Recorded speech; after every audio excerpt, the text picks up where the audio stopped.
Желательно 15-20 градус. Мұны да азыр өзімше айтып беремін. Сұрауыңыздар болғанда қосымшалайсыз. Уклон болған нәтижесінде күн жаңағы 20 градус, 40 градус қайлатта декабрда марттың жылуын аласыңдар да. Бұл мұндан өтіш болады. Анан тағы бір мәселе конденсат. Мына біздің конденсат. Бұл немде проблема? Тамат жалбырақтың бары орыйды. Ертең күні жаңа мощный сырасы арқылы орлап шығады. А тамбаш үшін не алыш керек? Соны жоқ қыла албайсыздар. Мысалы, біздікіде астерде отады. Кейбір күнөшханаларға барсаңыздар, парилкадағыдай болады жаңағы. Қыштың күні салафан менен жабылған пленкаларды екі қаттайды. Үш өсіндепші. Екі қаттайды, içine кірсең ұшында жаңа парилкадағыдай су болып тұрады да. Емне қылыш керек? Бұл жерден парды алыш керек. Biz ошон үчүн жана солнечный вегетарийдин системасын кошуп алдык да. Муну сиздерге жөнөткөн ошол идеяда биз патент алып муну ойлоп табууга алып коебуз. Эги кылчу. Мисалы, жердин алдынан труба кое берилет. Мисалы айталык бул ряд боло турган жер эмес, топуракта боло турган. Труба кое берилди. Бияктан чыкты, бул жака үстүнө келип атат, эң төбөсүнөн вентилятор турат. Эмнеге дегенде, мисалы вентилятор эң ысык аба бул жерде. Анан муну баягы күчкө салып айлантат да, анчы. Вентилятор үйлөгөндө бияк сора баштайт да. Сорогондо циркуляция башталат да, аймачы. Бул эми кыска болуш керек да, 6 метр, ашпаса 8 метр болуш керек. Бул жагы чейин. Айлана берет. Бул жердеги жана конденсат болуп турган буунун баары кирет да, аба менен түткө кирет. А жер муздак. Бул жерде муздайт. Муздагандан суу сарып келет да, бул жерде дренаж жасалыш керек, дренажга түшпөсүн. Конденсат маселеси чечилет. Конденсат чечилгенден оор чыкпайт. Мына бул маселеси бар да. Анан экинчиси, мен бул жагын баягы мал кылып атпайсызбы? Айылда көңчөсү мал кармашат. Эми сарайлар ар кандай салынып турганда, эгер сарай күнгө туура жайгашкан болсо, сарайдын жанагы күнгөй бетине кылса аябай жакшы болот. Мен муну көрүп жүрөм да, мисалы Сайыз убагында салынган сарайлардын жанына күнөшкана салгандар бар болчу. Бул Манас, Лесной жактардан көрүп келдик да. Андай болгондо күнгөй бети болсо аябай жакшы болот. Сарайдын. Анткени бул жак бет жылуу болот. Мал бары жылуураак болот да. Сен мында ачык жерге карачы. Бираз далдуу болот. Аба бөлүп турат, жылуу болот. Бияк жылуу болгондон кийин эң муздак бети түндүк жакпайт да, түштүгү жылуу болот. Түндүк жагы жылуураак болот. Анан экинчиси, малдан мисалы барып болбой көмүр кычкыл газ чыгат. Дем алгандачы. Бирок муну эске алыш керек да. Көмүр кычкыл газын биз мал тирүүжан эме кычкылтекти алат да көмүр кычкыл газын чыгарат. Бирок түн үчүн биз өсүмдүк дагы ошондой кылат. Кычкыл эме көмүр кычкыл газын алат. Кычкылтекти бөлүп чыгарат. Только күндүз чыгарат болчу. Ал күн тийип турганда, күн тийбегенде тескери дем алат өсүмдүк. Кадимкидей эле көмүр кычкыл газын эме алып, кислород алып, көмүр кычкыл газын чыгарат. Ошон үчүн эгерде күн жылууда малдын деми менен кылса, малдын деми менен бир аз дем бияка айдаш керек. Көмүр кычкыл газы менен камсыз болот. Мисалы биздин Абардойнада көмүр кычкыл газын сенеп турган датчиктер бар, көрсөтүп турат. Канча уровенде турат. Биз ага мал берип атпайбыз, жылуусун эле чүңкө салып атпайбызбы? Көмүр кычкыл газы алмаш керек аба. Мал менен болсо, уже малдын чыккан көмүр кычкыл газы буларга аба болуп берет.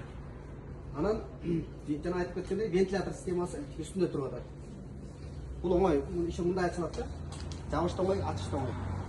Керек болсо бир терезе, керек болсо эки терезе, үч терезе. Анан жылуулукту эң сактаганын карап жүрөбүз.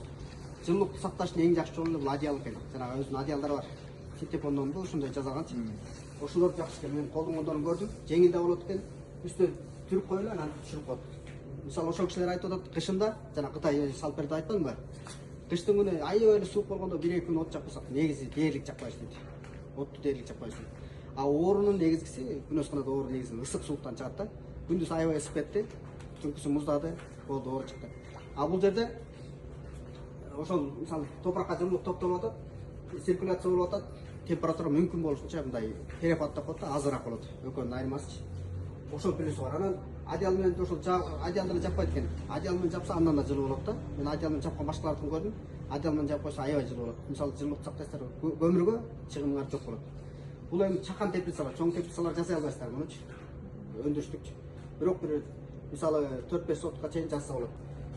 Мындайдын дагы бир минусу, муну да эсеп математический эсеби бар да. Мисалы сиз күнөшкана саласыз, мисалы айталык 100 квадрат метр, 100 болуп калабы, 1000 болуп калат, 1000 квадрат метр. Туурасы 25, я 40 метр. Же 10 метр дейlik, туурасы 10 метр, узуну 100 метр дейlik, 1000 квадрат. Эми ошону эсептегөнүздөр. 1000 квадрат болобу? Бияк 10, бияк 100 болсо, 1000 квадрат. Аянты. Периметрин эсептеп көрүлөр. Канча болот? 100, биягы 100 метр, периметр узундугучу. Бияк 10, 220 метр болот. Узундугу, жалпы стенанын узундугу 220 метр. Эми караңыздар. 1000 квадратты сиз айталык канчага квадрат кылыш үчүн 20, 40, 50, 20, 10 10 жүзгө 10 болуп атат да. Эгер квадратный мындай айтар эч, эсебин жаңы кылып, квадратный формага алып келсеңиздер, стена периметри азыраак болуп калат. Мисалы, айталык, жана 100гө 10 деп атпаймынбы? Ошону мисалы айталык 40-60 кылдык. 40-60 кылдык. Эми эсепти көрөлү. 40ка 25 кылдык. Мисалы да 40ка 25 1000 квадрат болуп атпайбы?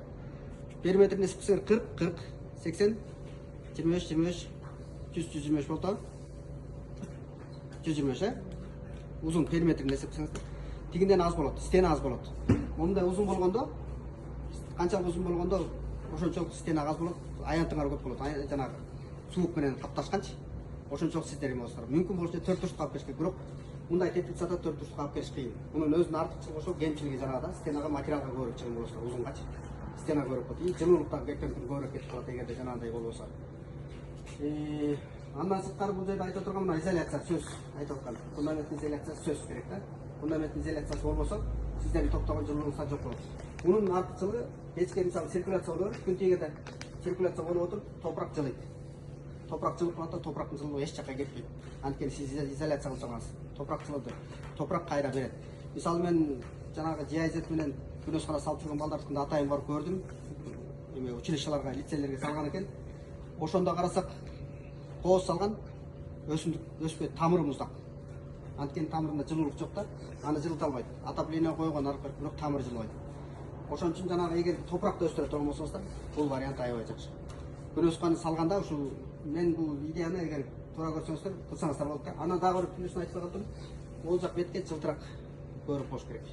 Эмнеге дегенде күн чагылыш керек. Күн чагылганда мисалы күн жетпей атпайбы, биз лампочкаларыбыз жанагындай лампочка бердичи, түнкүсүн күйгүзүп коебуз. Жанагындай эме коет, атайын өсүмдүккө түн ичинде жарык берет. Антпесе күнүн азыр кыска жетпей калат, ошо жылуулуктун эме жарыктын саны жетпей калат да. А бул жерде күндүз көбүрөөк аз болот да, жарыкты чагылышканын натыйжасында. Мисалы күн баары өтүрүп кетип чагылыша кирет. Анан мал сарайыңар бар, мал сарайга удаа эгер мал сарайыңар туура жайгашкан болсо кылсаңыздар болот. Эгер туура эмес болсо жаңы сала турган болсоңуз ылайыктап салсаңыздар болот да. Эгер салып койсоңуздар анда айла жок, өзгөртө албайсыздар. Күнөсканан салганда ушуну эсепке алыш керек да, эске алыш керек. Мунун сүрөттөрүн баардыгыңыздар алдыңыздар, Алдым. Негизинен күнөсканан салынышы боюнча ошол. Анан эми экинчи бөлүккө өтсөк,